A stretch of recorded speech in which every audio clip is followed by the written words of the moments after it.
सिंधी लोक फनकार या वाई ॻाइण जो शहनशाह अलण फ़क़ीर।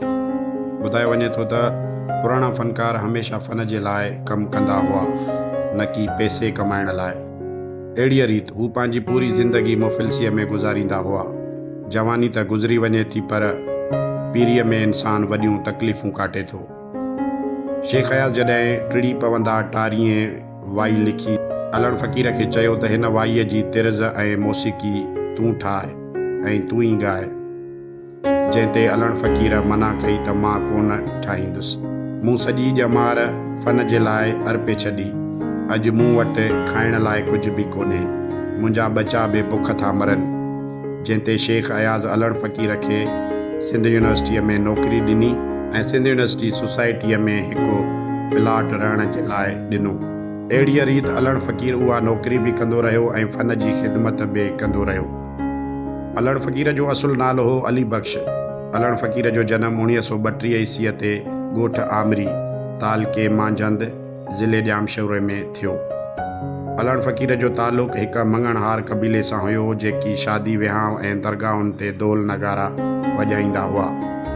आमरी हिकु तारीख़ी शहर आहे, जंहिंजी तारीख़ मोहन जो दड़ो जे दौर जी आहे। आमरी इंडस हाईवे ते सेवण खां ॼामशोरे विच ते मौजूदु आहे। अलण फ़क़ीर जो वालिद मोहतरम बि शादी विहांव में दोल वॼाईंदो हुयो ऐं दरगाहुनि ते सूफ़ी कलाम ॻाईंदो हुयो। अलण फ़क़ीर जे नंढपण में ई संदसि वालदा मोहतरमा जो इंतकाल थी वियो, जंहिंजो अलण फ़क़ीर जी ज़िंदगी ऐं ज़हन ते तमामु घणो असरु पियो। पंहिंजी अमड़ जे विछोड़े खां पोइ उन जी यादि में हू ॾुख वारा कलाम ऐं वायूं ॻाईंदो वतंदो हो। अमड़ जी यादि में हू घर छॾे अची लतीफ़ साईंअ जी दरगाह ते वेही रहियो, जिते हिन पंहिंजी ज़िंदगी जो तमामु घणो अरसो गुज़ारियो ऐं ॻाइणु सिखियो। जितां हिन खे फ़क़ीर जो लक़ब मिलियो, याने लतीफ़ साईंअ जो फ़क़ीर।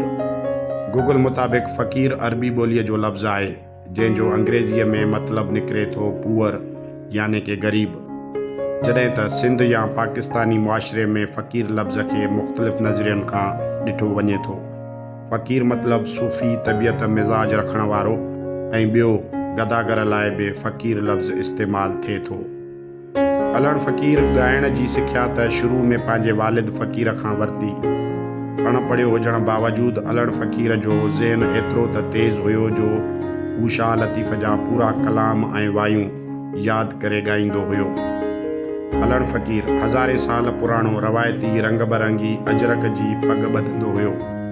उहा पग हिन पंहिंजी पूरी ज़िंदगी पहिरे पग ऐं अजरक खे मान ॾिनो। अजरक जी पग हिन जी सुञाणप हुई, जेका अलण फ़क़ीर खे पूरी दुनिया में नुमायां रखियो ऐं हर शख़्स खे अलण फ़क़ीर ॾांहुं छिकियो। फ़क़ीर ज़वार क़ुर्बान अली लंजवाणी ऐं मोलचंद महाराज जे ज़िद करण ते अलण फ़क़ीर पंहिंजी ज़िंदगीअ जा 20 साल लतीफ़ जी दरगाह ते ॻाईंदे गुज़ारिया। उन खां पोइ मरहूम अब्दुल करीम बलोच अलण फ़क़ीर खे रेडियो पाकिस्तान ऐं PTV हैदराबाद ते मुतारिफ़ करायो, जंहिं खां पोइ अलण फ़क़ीर जो आवाज़ु पाकिस्तान जी कुंड कुड़छ ताईं पहुतो ऐं हिकु लेजेंड गुलूकार तौरु उभिरी आयो। अलण फ़क़ीर पंहिंजी ज़िंदगीअ में सवे अनमोल सिंधी कलाम ॻाया।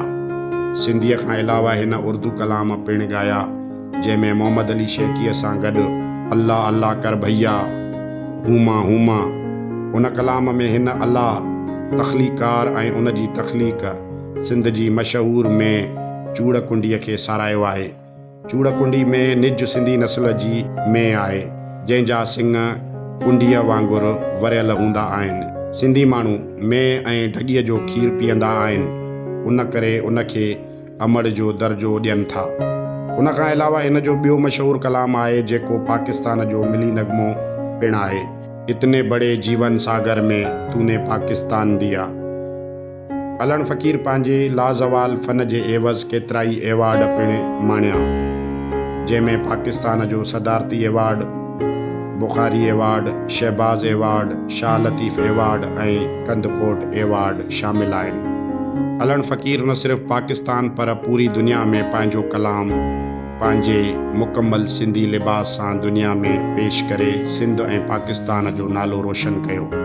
अहिड़ीअ रीति तंबूरे जी तारुनि मां अलस्ती आवाज़ कढण वारो अलण फ़क़ीर 4 जुलाई सन 2000 ईस्वीअ में हिन जहान मां लाॾाणो करे हमेशह लाइ सिंध धरतीअ जी मिटीअ में मिली अमर थी वियो।